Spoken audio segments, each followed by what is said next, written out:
Muy buenas tardes, mi nombre es Andy Joan Rosero, estudiante de la Fundación Universitaria de Popayán de la Facultad de Derecho de grado cuarto.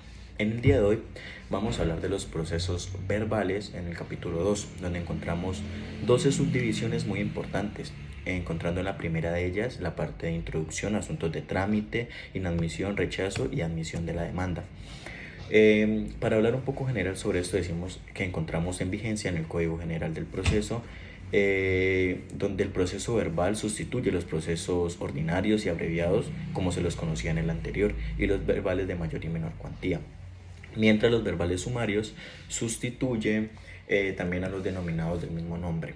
En este orden de ideas, este capítulo desarrolla prácticamente la estructura general del proceso verbal, donde encontramos que se encuentra todo asunto contencioso de naturaleza declarativa al proceso verbal mientras no esté sometido a un trámite diferente o especial. Siguiendo la línea, encontramos en la demanda con la que se lleva o se inicia este proceso, que debe estar sujeta a los requisitos del artículo 82 del Código General del Proceso, donde en esta parte el juez la estudiará muy a fondo, muy apropiadamente la demanda, para así darle una admisión, una inadmisión o un rechazo respectivamente.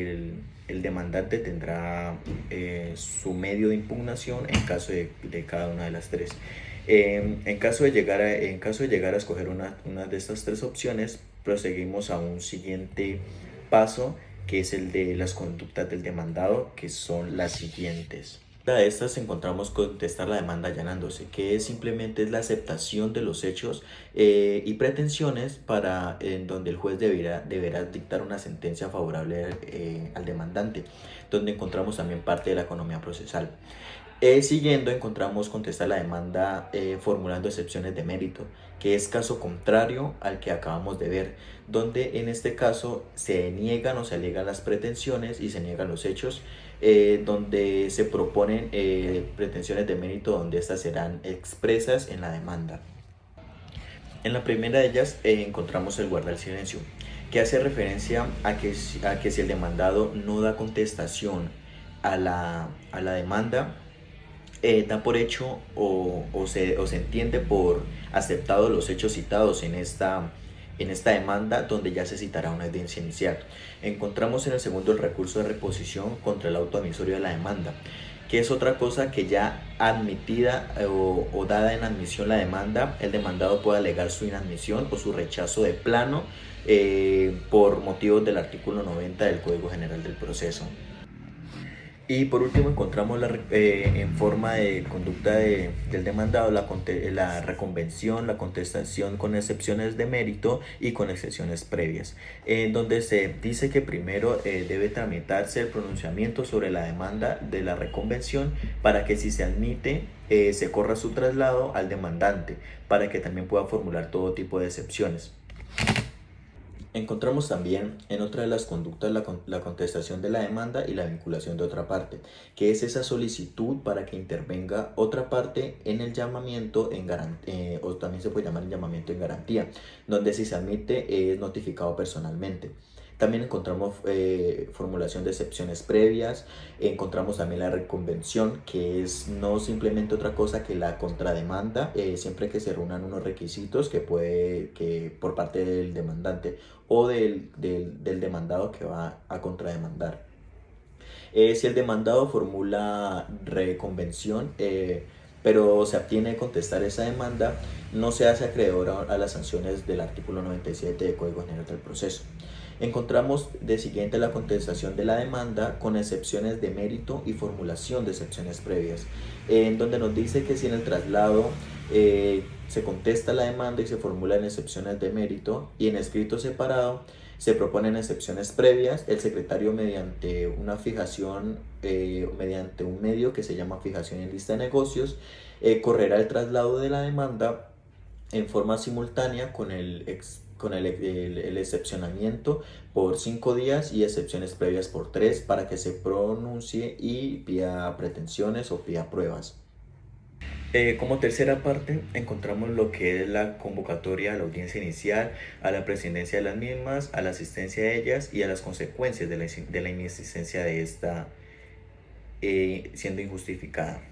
Donde encontramos lo que es dar audiencias sobre la audiencia inicial y sobre la audiencia de instrucción y juzgamiento, en donde nos dice que todo este proceso deberá ser grabado en procura de algún error poder subsanar, donde encontramos que prima la oralidad sobre el proceso, donde está sobre la audiencia inicial y la de juzgamiento se decide sobre el asunto.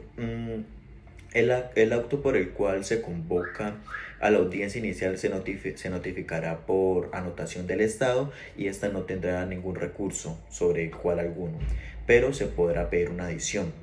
Eh, Seguimos con las consecuencias. Si alguna de las partes no asiste, pero antes de la audiencia inicial justifica su inasistencia, se fijará una nueva fecha de la audiencia dentro de los 10 días siguientes. Pero ahora una pregunta, ¿esto se podrá hacer siempre o se aplazará por muchas veces? Pues la respuesta es no, solo se podrá aplazar una vez. Encontramos también que si el demandante no asiste y no justifica su inasistencia, se presumirá por ciertos todos los hechos que el demandado cite para proponer alguna excepción. También decimos que al que no concurra y no justifique su inasistencia con posterioridad, será multado con 5 salarios mínimos legales mensuales vigentes en favor del Consejo de la Judicatura. También esto aplica cuando quien no asista es el apoderado y no justifique, tendrá pues esta misma sanción nombrada anteriormente. Cuando una de las partes no asista, pero su apoderado sí, la audiencia se celebrará común y corriente con el apoderado. Ahora, una pregunta sería que si este apoderado con qué facultades podría asumir este proceso en el cual donde no está ni el demandado o el demandante. Pues estas facultades que tiene el apoderado son las de conciliar, las de confesión, las de transigir y las de disponer el derecho en litigio. Y por último se diría que cuando ninguna de las partes asista ni justifique con posterioridad, el juez mediante auto declarará terminado este proceso. Siguiendo con el paso sobre la decisión de las excepciones previas, encontramos que el juez iniciará pronunciándose sobre ellas. En caso que si no prospera, la audiencia inicial seguirá con la conciliación. Pero si alguna de estas prospera, pero que sin ello implique la terminación del proceso, se dirá para que se subsane el defecto y la audiencia continúa. Pero si no se subsana en el tiempo dado, el juez la rechazará y solo se dice que solo en estos casos procederá el recurso de reposición, mando el de apelación. Continuando con otro punto importante que es el de conciliación, seguimos o encaminamos con la línea donde decimos que ya decidido sobre las excepciones, si se dan o no se dan, el juez dará, pero si no se dan, el juez dará inicio para que las partes concilien sus diferencias con fórmulas de arreglo, sin que ello implique un prejuzgamiento. Si hay una conciliación total, el juez la aprobará mediante auto que prestará mérito ejecutivo. Pero si es parcial, el juez la aprobará, pero la audiencia continuará. Siguiendo con el sexto punto que es importante sobre el interrogatorio, el careo de las partes y la práctica de otras pruebas,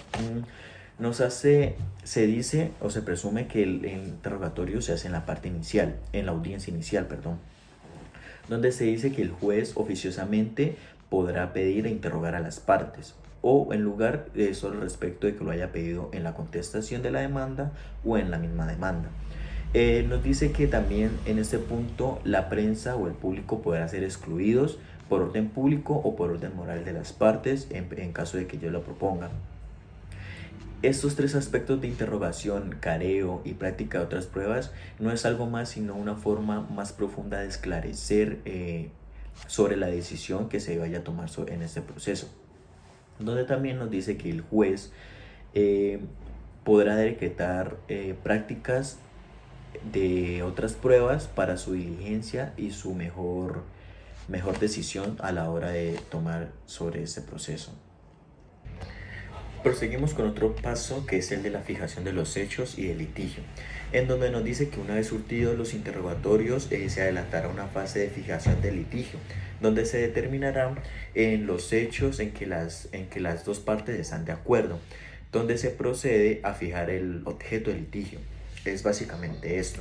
En el siguiente paso, que es el control de legalidad, no es simplemente otra cosa que la actuación del juez dentro o de acuerdo a la ley, y que no haya motivos o que no se presenten motivos de nulidades, y si se encuentran, se da algún vicio, se podrá subsanarla y se continuará con la audiencia.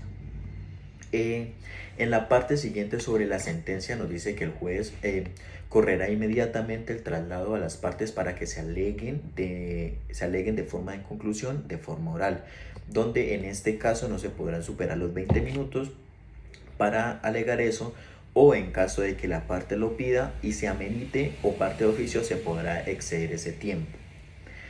También nos dice que ya pasado este paso, oído esto, el juez deberá dictar sentencia en forma inmediata. O si no lo pudiera hacer de forma inmediata, suspenderá la audiencia por un término de 2 horas para dictar el fallo. Y si ya no es posible mediante esto, el juez podrá presentarla por escrito dentro de los 10 días siguientes para sin exceder los términos.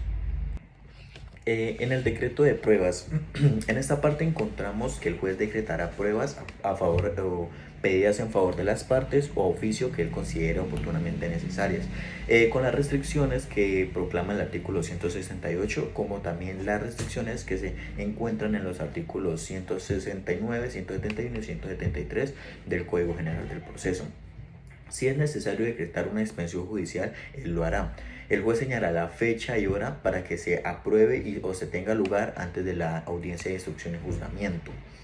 Y lo que se trata con esto, o la finalidad, es que a la hora de llegar al proceso verbal o a la audiencia de instrucción y juzgamiento estén obligatoriamente interrogadas las partes, que ya estén hechos los dictámenes periciales y las inspecciones judiciales.